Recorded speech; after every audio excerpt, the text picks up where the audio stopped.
भाई जो गुरु बचन पे डट गे, कट गे फंद 84 के। इब्राहिम सुल्तान कौन था? ये सम्मन था जिसने अपना बेटा काट दिया था अपने गुरुदेव की इज्जत और आबरू के लिए, उनको भोजन कराने के लिए। परमात्मा कहते हैं नुक्ते ऊपर ही जगह रे, गरीबदास जी कहते हैं नुक्ते ऊपर ही जगह रे, कोटि कर्म जल जा तुम्हारे। नुक्ते ऊपर रीजेगा रे, कोटि कर्म जल जा तुम्हारे। इस प्रकार से हमारे पाप कर्मों का नाश होता है। खाली आरती करने से, भक्ति करने से, केवल इन विधियों से हमारे पाप कर्म नाश नहीं होते, बहुत थोड़े थोड़े होते हैं। लेकिन जब ऐसा कोई विशेष नुक्ता यानी परमात्मा भगत के सामने ऐसी परिस्थिति पैदा कर देता है भगत की परीक्षा के लिए, और यदि भगत उस परीक्षा में पास हो जाता है तो उसको कहते हैं नुक्ता। उसके ऊपर परमात्मा प्रसन्न होता है, दिल खोल के उसके पाप कर्मों का नाश कर देता है मालिक एक झटके में। तो ये नुक्ते थे। ये 2014 बरवाला कांड के बाद काल ने परिस्थितियां पैदा कर दी कि भगत राजनीति करने को मजबूर हो गए, लेकिन हम सत्सेवक बच गए। हमने ज्ञान को आधार बना लिया, हम इस परीक्षा में पास हुए, हमारा नुक्ता बन गया। गुंडों की सीबीआई जांच जबरदस्ती सतलोक आश्रम मैनेजमेंट हरियाणा ने करवाई। राजस्थान के गैंगस्टर आनंदपाल सिंह की सीबीआई जांच का समर्थन उसके समाज के लोग कर रहे थे, राजपूत समाज के लोग। जबरदस्ती भक्तों को राजपूतों की रैली में बैठा दिया अजमेर में और भिवानी में। कारण क्या था? जो गैंगस्टर था आनंदपाल सिंह, जो पुलिस एनकाउंटर में मारा गया था, उसका वकील था एपी सिंह। एपी सिंह को तो पैसा चाहिए भैया, चाहे उसको किसी शरीफ आदमी का वकील बना दो, चाहे किसी गैंगस्टर का बना दो, उसको तो माया चाहिए। और इधर सतगुरु रामपाल जी का भी वो पहले वकील था। उस एपी सिंह वकील ने काल प्रेरणा से सतलोक आश्रम मैनेजमेंट हरियाणा की और राजपूत करणी सेना वालों की आपस में दोस्ती करवा दी। अब राजपूतों ने कहा कि तुम हमारा साथ दो आनंदपाल सिंह की सीबीआई जांच के समर्थन में, और हम तुम्हारा साथ देंगे संत रामपाल जी की सीबीआई जांच के समर्थन में। यह इनका एग्रीमेंट था। और काल ने फोड़ दिए करम भक्तों के। तो वो नुक्ता था। परमात्मा देखना चाह रहा था, क्या मेरा कोई भगत ज्ञान को आधार भी बनाएगा, या देखा देखी भेड़ चाल में जाके उनकी मीटिंग में बैठ जाएगा। तो हम सत्सेवक इस परीक्षा में पास हुए, हमारा नुक्ता बन गया, परमात्मा प्रसन्न हो गया, करोड़ों पाप कर्म भस्म कर दिए। फिर आया हरियाणा जाट आरक्षण। काल ने तो कर्म फोड़ने थे। परमात्मा देख रहा था कि शायद अब की बार मेरे बच्चे ज्ञान को आधार बनाएंगे। फिर सारे के सारे जाट आरक्षण में जाके धरनों पे बैठ गए। लेकिन हम भगत, हम सत्सेवक उस नुक्ते में पास हुए, परमात्मा प्रसन्न हुए। फिर बात आ गई धनाना गांव में, धनाना गांव वालों के लिए बैडमिंटन का स्टेडियम बनाने की। परमात्मा ने देखा अब की बार तो मेरे बच्चे ज्ञान को आधार बनाएंगे।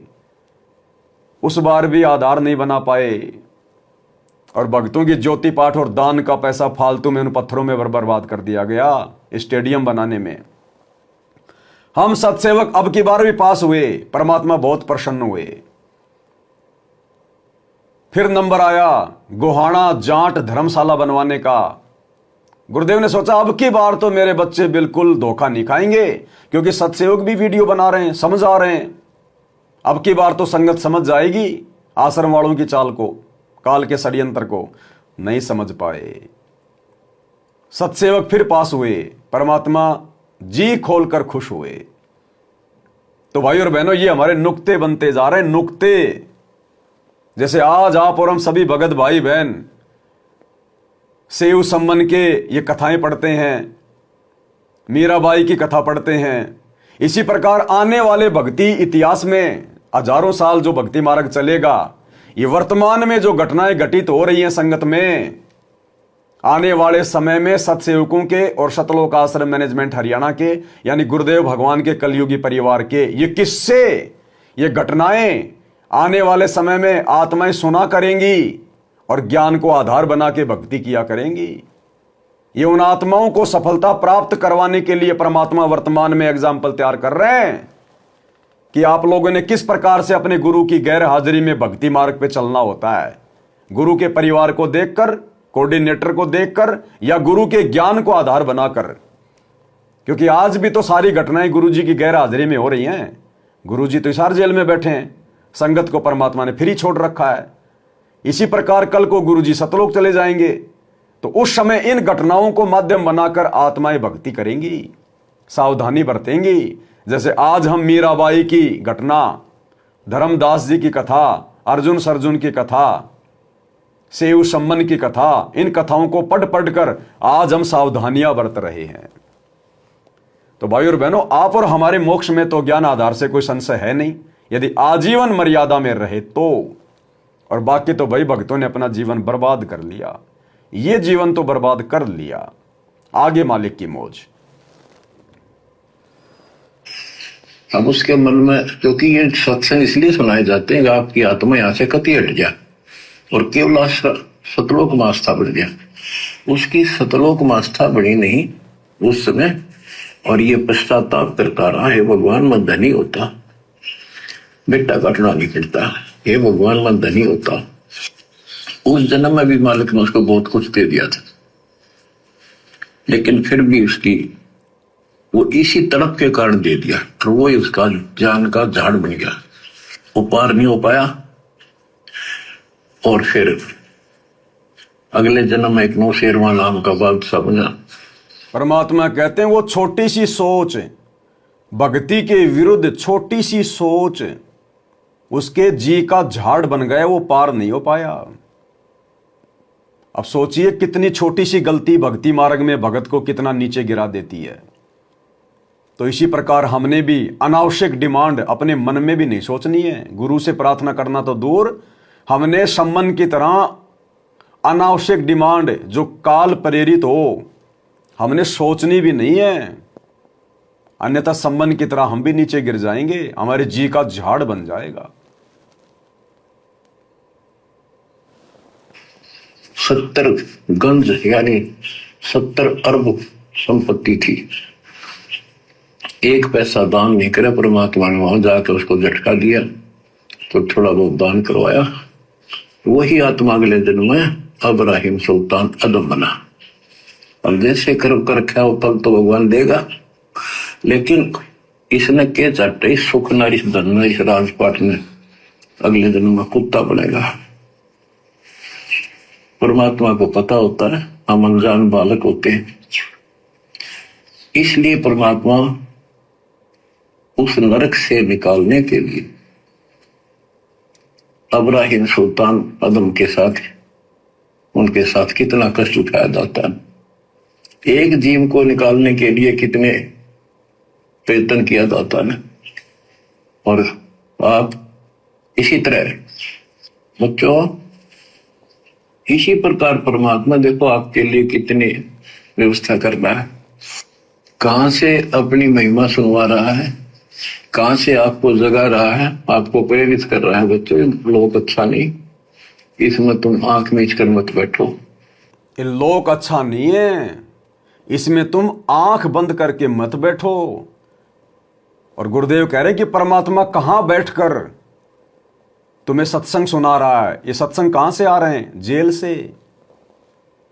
कि भगवान भी तुम्हारे लिए इतना चिंतित है, कहां बैठकर सत्संग कर रहा है। अरे जेल से कभी सत्संग आते हैं? आज तक कभी किसी के आए? भूतो न भवस्ति, ना पहले इतिहास में कभी हुआ, ना आगे कभी होगा। समर्थ अपनी समर्थता दिखा रहा है। इस बात से भी हमने समझ जाना चाहिए कि हमारे गुरुदेव कौन है।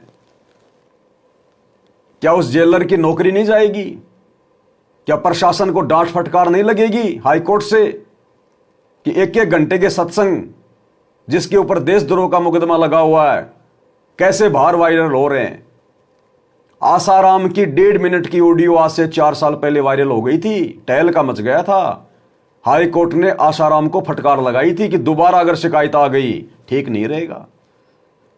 और यहां पिछले 5-6 वर्षों से ऑडियो वीडियो एक एक घंटे के सत्संग, कोई माई का लाल चूं भी नहीं कर रहा। क्योंकि समर्थ जब तक नहीं चाहेगा कोई चूं भी नहीं कर सकता, चूं भी।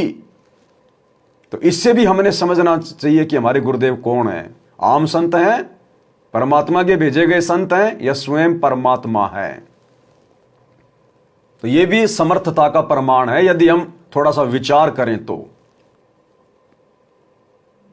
हमने इस प्रकार से भी अपने गुरुदेव को पहचानना है। और गुरुदेव कह रहे तुम आंख मीच के बैठे हो। ये आंख मीच के बैठना होता है। इस भक्ति में आने के बाद भी गंदी राजनीति करना, स्टेडियम बनाना, आश्रमों पे आश्रम खोलना, जबकि भक्ति करने का समय था। पत्थरों में भक्तों का पैसा बर्बाद करवाने का समय नहीं था। हॉस्पिटलें खुलवाना, किस लिए? बीमार हो, एड्स के रोगी हो, कैंसर के रोगी हो, इतना डर लग रहा तो भक्ति छोड़ दो। अरे भक्ति से तो भगत निर्भय होता है, रोगी भगत निरोगी होता है। फिर तुम कौन से डर के मारे हॉस्पिटल खोल रहे हो? फिर ना तुम्हें अपने गुरु पे विश्वास, ना तुम्हें भक्ति पे विश्वास। अगर बीमार भी हो जाओ तो दुनिया में कितनी हॉस्पिटल है, वहां जाके एडमिट हो जाओ। आज से पहले क्या धनाना की हॉस्पिटल में तुम सब अपना इलाज करवा रहे थे क्या? तो ये काल प्रेरणा है। व्यर्थ में भक्तों का पैसा और उन भोली आत्माओं का समय मजदूरी करवा करवा के काल के द्वारा बर्बाद करवाना। तो ये आंख बंद करके बैठना है, आंख बंद करके बैठना। गुंडों की सीबीआई जांच, जाट आरक्षण, जाटों का भवन बनवाना, आश्रम में तरह तरह की ड्रामेबाजी, इसको परमात्मा ने आंख बंद करके बैठना कहा। भाई जो गुरु वचन पे डट के, कट गए फंद 84 के, कट गए फंद 84 के, कट गए फंद 84 के। भाई जो गुरु वचन पे डट के, कट गए फंद 84 के, कट गए फंद 84 के, कट गए फंद 84 के। भाई जो गुरु वचन पे डट के,